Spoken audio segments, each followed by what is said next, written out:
एक छोटे से गांव में रामू नाम का एक सीधा साधा आदमी रहता था। वह गांव के धनी व्यक्ति रतन लाल के यहाँ छोटी मोटी दिहाड़ी मजदूरी करता था। रामू की पत्नी, जिसका नाम शांति था, भी आस-पास के घरों में झाड़ू पोंछा का काम करके परिवार की मदद करती थी। उन्हें जीवन में एक ही कमी खलती थी, उनके आंगन में कोई बच्चा नहीं था। इसी दुख के कारण रामू की पत्नी शांति हमेशा उदास और खामोश रहती। क्या हुआ शांति, आज भी अकेली बैठी हो? तुम्हारा उदास चेहरा देखकर मेरा भी मन नहीं लगता। शायद हमारी किस्मत में यही सूनापन लिखा था। ये कैसा जीवन है? घर में न हंसी है न कोई बच्चा, बस ये खालीपन। कभी कभी तो लगता है भगवान ने हमारे हिस्से की सारी खुशियां छीन ली हैं। चुप हो जाओ शांति, ये सब सुनकर मेरा दिल भी बैठ जाता है।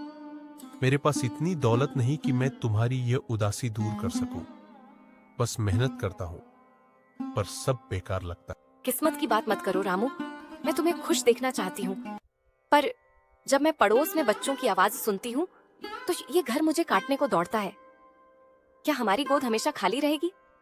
मैं काम पर जाकर आता हूँ, कुछ पैसे मिल जाएंगे गुजारा करने के लिए। रोज की तरह रामू काम पर जाने के लिए घर से निकला।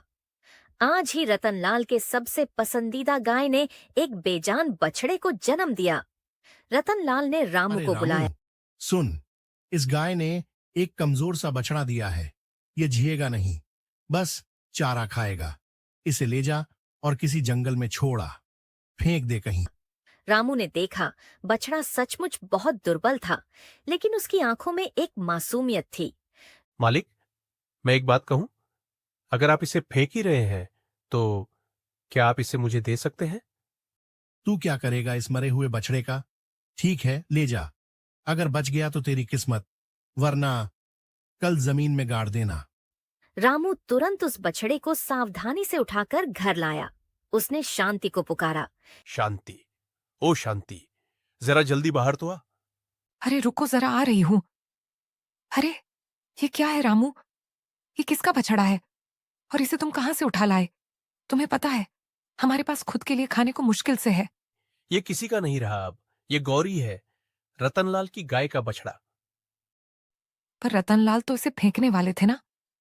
उन्होंने कहा था कि यह कमजोर है और किसी काम का नहीं। तुमने तुमने इसे क्यों ले लिया? हाँ, फेंकने वाले थे। मैं वहीं खड़ा था जब उन्होंने कहा कि इसे जंगल में छोड़ाओ या किसी को दे दो जो इसे पाले। शांति, इसका हाल देखो, इसकी आंखों में कितना डर है। यह बेसहारा है। मुसीबत नहीं है शांति, ये एक जान है, और जब किसी बेजान को सहारा देने की ताकत हो तो उसे देना चाहिए। रतनलाल ने इसे बेकार समझा, पर मुझे यकीन है जिस पर भगवान का साया हो वह बेकार नहीं होता। तो क्या कहती हो, इसे अपने आंगन में जगह देगी हमारी शांति? ओह मेरे बच्चे, तुझे कोई नहीं फेंकेगा। तू मेरी बेटी है, हम तुझे पालेंगे। दिन, महीने और साल बीत गए। रामू और शांति के प्रेम और देखभाल ने गौरी को एक अद्भुत सुंदर गाय बना दिया। एक सुबह रामू गौरी का दूध निकाल रहा था। बाल्टी भर गई, पर दूध आना बंद नहीं हुआ। एक एक करके बाल्टियां भरने लगीं। शांति, शांति, देखो ये क्या हो रहा है। क्या हुआ रामू, इतना चिल्ला क्यों रहे हो? बाल्टी भर गई, लेकिन गौरी का दूध खत्म ही नहीं हो रहा। ये तो बहुत गाढ़ा और मीठा भी लग रहा है। इसे रखो मत रामू, इसे बेचो। ये गौरी का चमत्कारी दूध है। बेचूं? हाँ, इतना अच्छा दूध तो बहुत महंगा बिकेगा। ठीक है। रामू दूध बेचने लगा।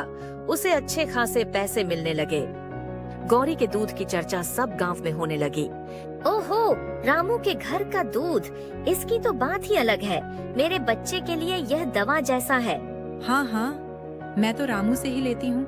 सुना है उसे यह गाय रतनलाल ने दी थी जिसे वह फेंकने वाले थे। अब रामू की हालत धीरे धीरे बदलने लगी। रामू और शांति ने गौरी की ओर देखकर महसूस किया कि असली दौलत रतनलाल के धन में नहीं, बल्कि प्रेम और करुणा में थी।